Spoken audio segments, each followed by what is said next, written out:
Shakalaka there, Guardians. My name is Pone, and I am your host for this one. Professor B back in the house tonight.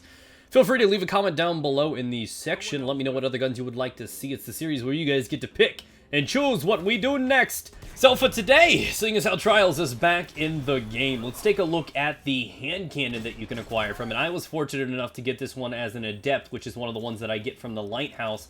I got it at 313 light, so not half bad, and it rolled with third eye, which is the ideal perk that you want on it. Now, the catch is with these weapons, if you do happen to bag one of those hot adept ones, you know, if you do get one of those, it also comes pre-equipped with the last resort perk, which is great for things like trial and elimination, and like I said, fortunate for me, I got that. So let's pop the hood real quick. The Water Star hand cannon. It's got a rate of fire of 32, an impact of 68, range at 25, stability of 45, and a reload of 43. You can see the color scheme. It's about this point you're probably stuck in the big red bar that says impact. And understand there are only 3 real tiers of impact for the hand cannons. You got the lowest at 77, you've got the middle tier at 86, like the Ias Luna and the Hawkmoon, and then you have the highest tier with the Judith and First Curse, which are hitting 95 to the skull. So obviously that's scary, but understand that it's compensated by having best-in-class rate of fire, and it does such a good job at compensating for that, it actually puts it into the tier of fastest time to kill hand cannons in the game. So where a lot of you guys may really be attached to things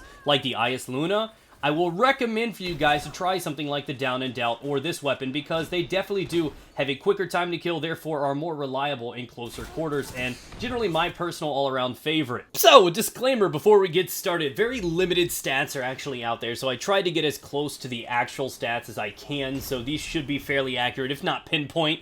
But we know that this thing does 77 damage to the head. It kills in 0.73 seconds with 3 shots to the head. To the body, it does 51 damage, killing in 4 shots with a little bit over a second. Now that is actually extremely exciting. 77 to the head, so if you hit 2 headshots and 1 body shot, that is also enough to get a kill on somebody. Again, extremely quick rate of fire, making it one of the fastest time to kill weapons in the game. Coming in at 164 rounds per minute, the fire rate is extremely satisfying.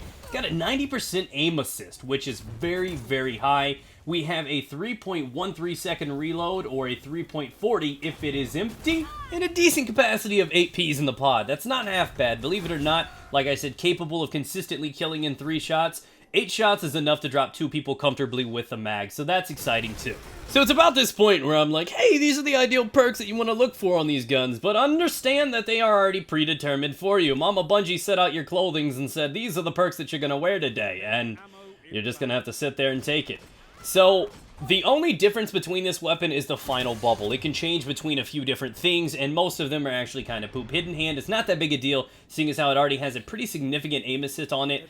I really honestly believe that the only perk worth having on this in that final bubble is the third eye, and that's the one that I was fortunate enough to get myself. For the most part, the other ones aren't bad, but again, they're not as useful as these, so just keep that in mind when you are using this weapon. That's the only other perk. Everything else is pretty much guaranteed in stock on this thing, and I would recommend you guys to use hand-laid stock. That is the one thing that I would recommend you guys to do. Of course, you're going to lose a little bit of damage over distance, but like I said, it hits for 77, so a little bit out of range. It still should be hitting for like, 70, 71, but again, if you're using a hand cannon in a pulse rifle or scout rifle range, that's your stupid idea in the first place. Stick to the strong suits, take this thing into Rumble. Trials, anything with low player counts is a smart idea, or pick and choose the right engagements in something like Control. Again, you can make this work. You can get 2 per mag, but you got to be precise and you got to be smart when choosing those engagements. You don't want to run into a pile of them, because you are going to get the poop on the face, and that's just messy. So I honestly have a lot of fun with this. The first time using it, you see the gameplay right here. Nailed a sum of all tiers like it was nothing.